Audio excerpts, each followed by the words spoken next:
If you haven't heard about Anchor by Spotify, it's the easiest way to make a podcast with everything you need all in one place. Let me explain. Anchor has the tools that allow you to record and edit your podcast right from your phone or computer. When hosted on Anchor, you can also distribute your podcast on listening platforms like Spotify, Apple Podcasts, and more. It's everything you need to make a podcast in one place, and best of all, Anchor is totally free. So I challenge you to download the Anchor app or go to anchor.fm to get started. What's up, my beautiful people? This is your host, Anthony Mitchell, and you are here with us at the Endzone Club.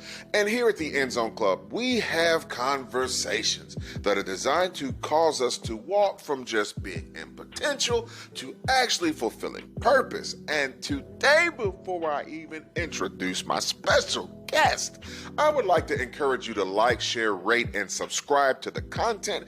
Help us to continue our mission, which is to reach the four corners of the earth doing what we do. But with that said, I would like to ask my special guest, none other than Brother Walt Harris. How you doing today, sir?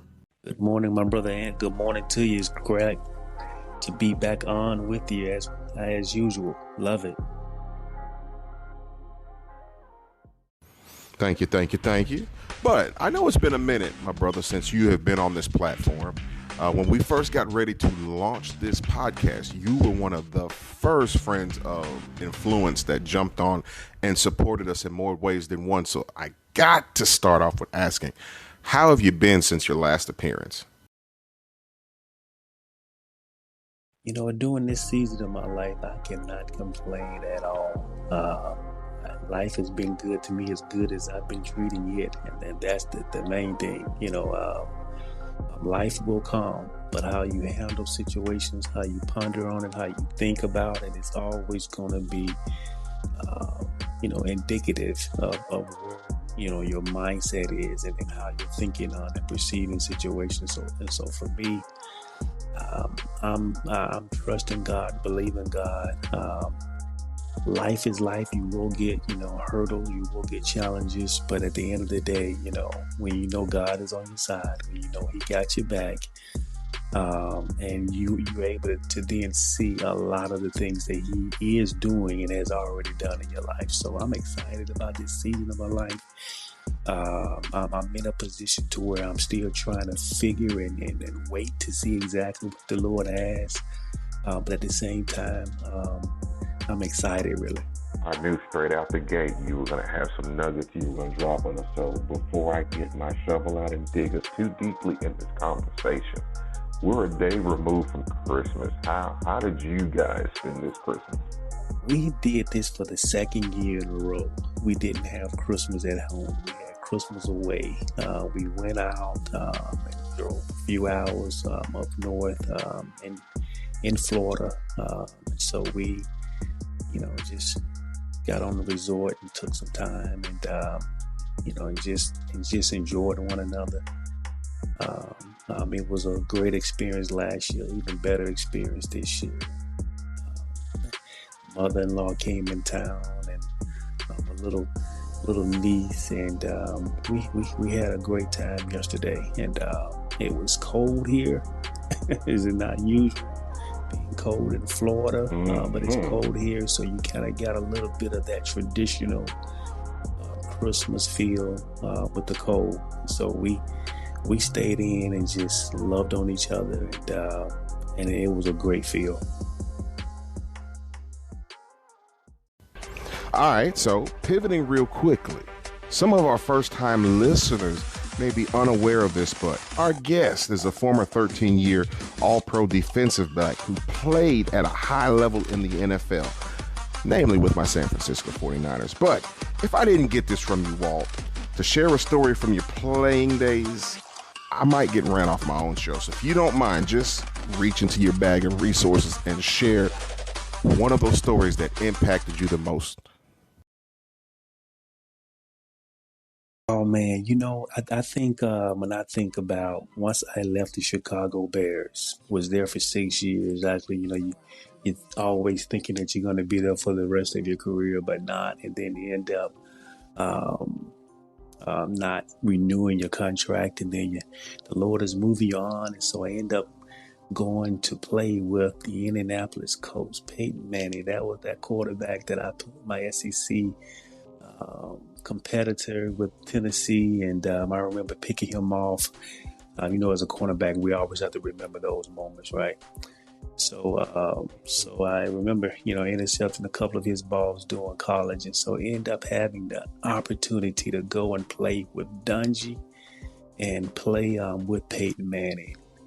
And I remember it was something unique about Peyton. You realize, you watch things all over the television, and you wonder why he's playing at a high level.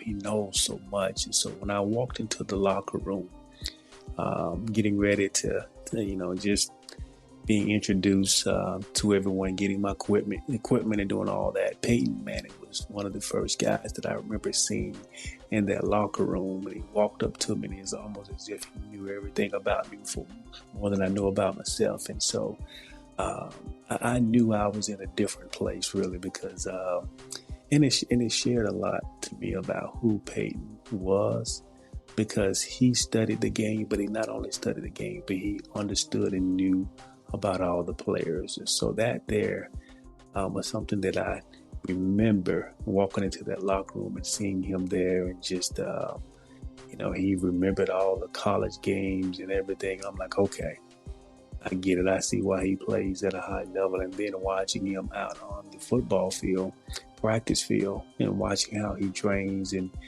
all the small little things that many quarterbacks and many athletes would just, skip over. He was a detailed individual, from route running to making sure he throws the ball in the right place. And I hadn't seen that, coming from where I was with Chicago, although there were individuals that, had their, focus on certain areas. But from a quarterback that played at that high level, you was able to see it live and right up front every practice, every day at practice. So that wasn't like a game piece, but that's something that I definitely wanted to share that popped up in my mind.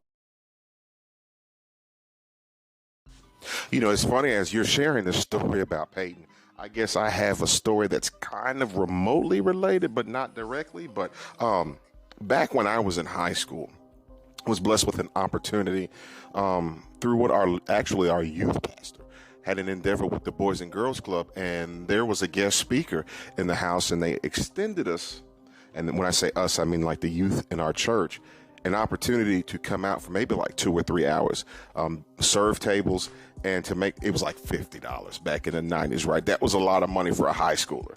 So of course, all of us accepted it. Wasn't a hard night. It was a fundraising gala.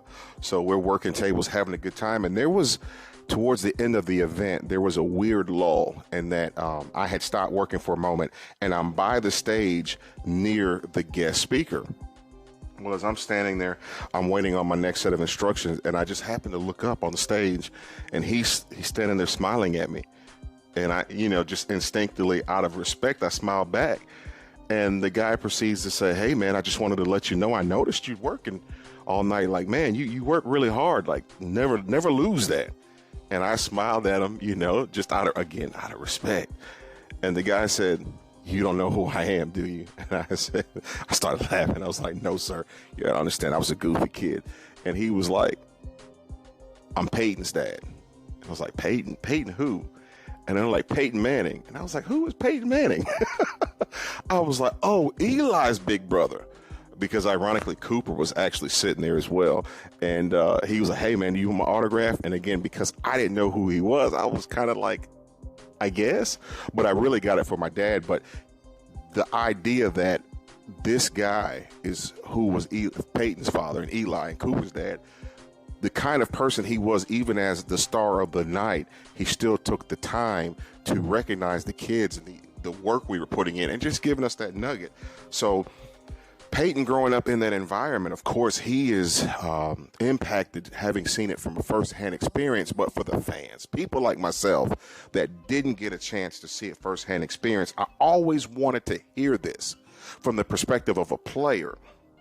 But is the NFL a lot like the representation we've been given from like